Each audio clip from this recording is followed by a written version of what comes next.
আসসালামু আলাইকুম। আজকে যে বিষয় নিয়ে কথা বলবো, ফুটিং বেস রং সিস্টেম। ফুটিং বেসের এই পদ্ধতি সম্পূর্ণভাবে ভুল। এখানে অনেকগুলো ভুল আছে।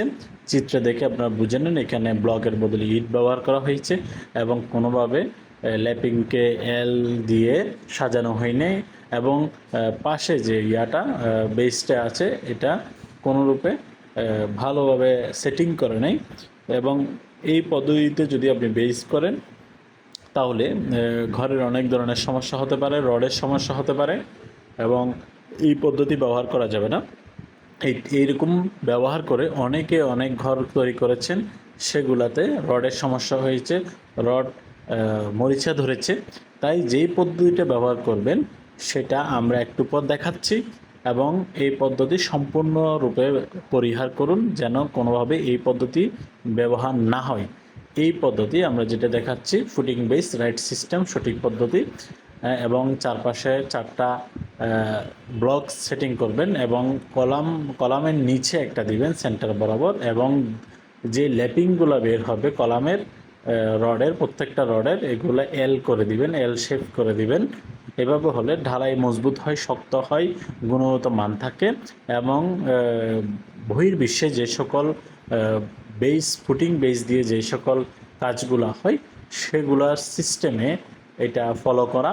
আমরা এই সিস্টেমটা ফলো করছি, তাই বাংলাদেশে যেন কোনো ধরনের কোনো ফাউন্ডেশন বিল্ডিংয়ে কোনো রকম ভুল না হয়। ভুল কাজ একটা নির্মাণাধীন বিল্ডিংয়ের জন্য খুব খুব ক্ষতিকর।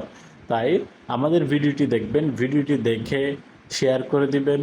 এটা আমাদের ইউটিউব চ্যানেলটি সাবস্ক্রাইব করবেন, সঠিক পদ্ধতি ব্যবহার করবেন, আমাদের সিস্টেমটা ব্যবহার করবেন। আমরা অবশ্যই আপনার ভালো দিকটা মূল্যায়ন করব, ভালো দিকটা আশা করব যেন আপনি সব সময় ভালো কিছু গ্রহণ করেন, সব সময় সঠিক পদ্ধতি ব্যবহার করেন এবং কনস্ট্রাকশন বিল্ডিংকে সেভ করেন। একটা বিল্ডিংকে সেভ করার জন্য আমাদের পেজ, আমাদের ফেসবুক পেজ, আমাদের ইউটিউব চ্যানেলগুলো সবসময় ফলো করবেন, আমাদেরকে ফলো করবেন। যদি কোনো সমস্যা থাকে তাহলে আমাদের কন্ট্যাক্ট নাম্বার দেওয়া আছে ভিডিওতে এবং আমাদের পেজে দেওয়া আছে, ভিডিওতে দেওয়া আছে, সব জায়গায় আমাদের কন্ট্যাক্ট দেওয়া আছে। আমাদেরকে ভিজিট করবেন, যেভাবে হোক, কমেন্টও হোক, যেভাবে হোক আমাদের সাথে ভিজিট করবেন। সঠিক পদ্ধতি ব্যবহার করবেন, ভুল পদ্ধতি কোনোভাবে ব্যবহার করবেন না। এখানে আমি কলাম সেটিংয়ের যে সিস্টেমটা দেখিয়েছি সঠিক পদ্ধতিতে, এই সিস্টেমে একটা বেস সেটিং করবেন। অবশ্যই আপনার কাজটা গুণগত মানসম্মত হবে এবং আপনার কাজে কোনো ভুল হবে না, আপনার বিল্ডিং সেফ থাকবে। ধন্যবাদ সবাইকে। আমাদের নিয়মিত টিউটোরিয়াল থেকে engineers tech consulting Facebook page এবং ইউটিউব চ্যানেল থেকে